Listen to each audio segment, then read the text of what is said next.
Iran US जंग पर बड़ा अपडेट सामने आ रहा है। अमेरिका ने ईरानी जहाज पर हमला किया है। चीन से आ रहा था ये जहाज, ईरान ने अब पलटवार भी किया है, यानी कि तगड़ा जवाब दिया है अमेरिका को। बता दें कि खाड़ी क्षेत्र में तनाव एक बार फिर से चरम पर पहुंच गया है। अमेरिका के राष्ट्रपति डोनाल्ड ट्रंप ने जानकारी दी है कि ओमान की खाड़ी में अमेरिकी नौसेना ने एक ईरानी मालवाहक जहाज तोस्का को रोकने के बाद अपने कब्जे में ले लिया है। इस कार्रवाई के बाद ईरान ने इसे सशस्त्र डकैती करार देते हुए अमेरिका को अंजाम भुगतने की चेतावनी दी है। राष्ट्रपति ट्रंप के मुताबिक अमेरिकी गाइडेड मिसाइल डिस्ट्रॉयर यानी कि यूएसएस प्रिंस ने ईरानी जहाज को रुकने की साफ चेतावनी दी थी। जब ईरानी क्रू ने इस चेतावनी को अनसुना कर दिया और होर्मुज जलडमरू मध्य यानी कि स्ट्रेट ऑफ होर्मुज के पास लगी अमेरिकी नाकेबंदी को तोड़ने की कोशिश की, तो अमेरिकी नौसेना ने सख्त कार्रवाई की। ट्रंप ने बताया कि जहाज को रोकने के लिए उसके इंजन रूम में सुराख कर दिया गया, जिसके बाद जहाज रुक गया।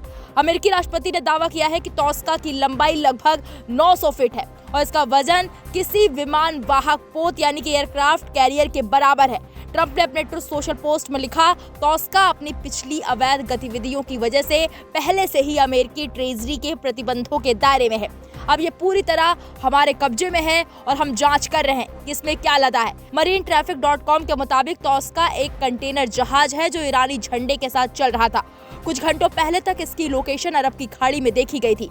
इस घटना के बाद ईरान के तेवर सख्त हो गए हैं। ईरान के सैन्य कमांड सेंटर खातम अल-अंबिया के प्रवक्ता ने न्यूज एजेंसी आईएसएन के हवाले से कहा कि इस्लामिक रिपब्लिक की सेना जल्द ही इस सशस्त्र डकैती का करारा जवाब देगी।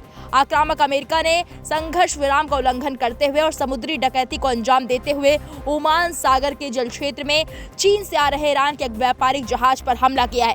उसने जहाज पर गोलीबारी की और उस जहाज के डेक पर अपनी कई आतंकवादी मरीन सैनिकों को उतारकर उसके नेविगेशन सिस्टम को निष्क्रिय कर दिया। बयान में जहाज पर कब्जे की पुष्टि भी की गई है। उन्होंने सीधे तौर पर अमेरिकी सेना को अंजाम भुगतने की चेतावनी दी है।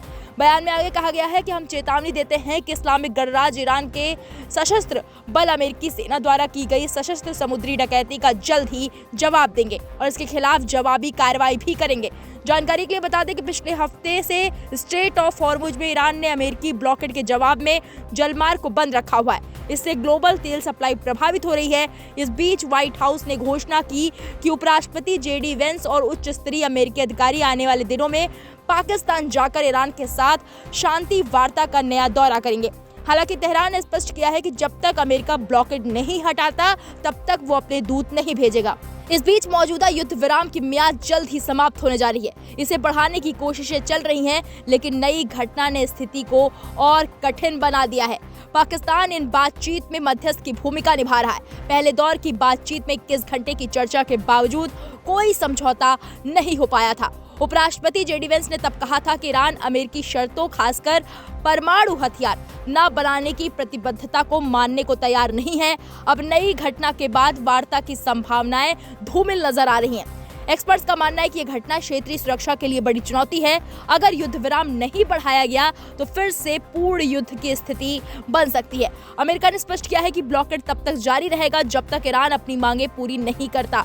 वहीं ईरान कह रहा है कि जब तक अमेरिका अपने बंदरगाहों पर ब्लॉकेड नहीं हटाता, स्ट्रेट ऑफ हॉर्मुज खुलना नामुमकिन है। ईरान की ओर से अभी तक बातचीत को लेकर कोई भी आधिकारिक पुष्टि नहीं हुई है।